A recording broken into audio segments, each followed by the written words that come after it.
கள்ளை மதுவிலக்கு சட்டத்தில் இருந்து நீக்க கோரி கள் விடுதலை மாநாடு.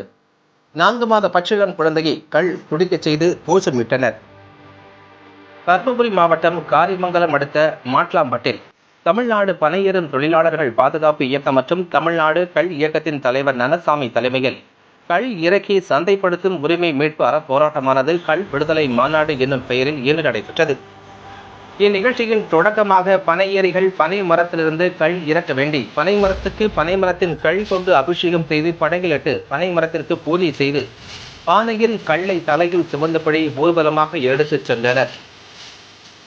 இதனைத் தொடர்ந்து கள் நன்மையை விளக்கும் விதமாக நிகழ்ச்சிக்கு வந்திருந்த 4 மாத பச்சிளம் குழந்தைக்கு கல்லை குளிக்க வைத்து கள் எங்கள் உரிமை என்று கோஷமிட்டனர்.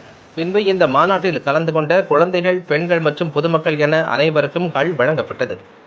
இந்த மாநாட்டில் தமிழகத்தில் பனைமர கள்ளுக்கு தடையுள்ள நிலையில் பல்வேறு விவசாய சங்கங்களும் அமைப்புகளும் தடையை நீக்க கோரி பல்வேறு போராட்டங்களையும் நடத்தியதாகவும், இருப்பினும் தமிழக அரசு செவி சாய்ப்பதாக இல்லை.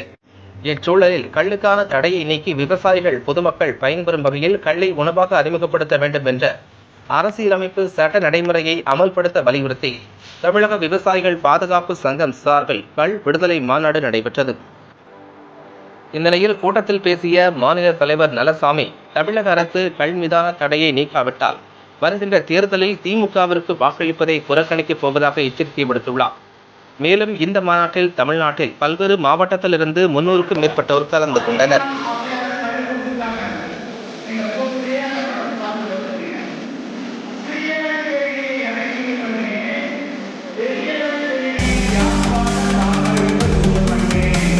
செய்திகளை உடனுக்குடன் தெரிந்து கொள்ள தீரன் நியூஸ் சேனலை சப்ஸ்கிரைப் செய்யுங்கள் மற்றும் பெல் பட்டனை அழுத்தி விடுங்கள்.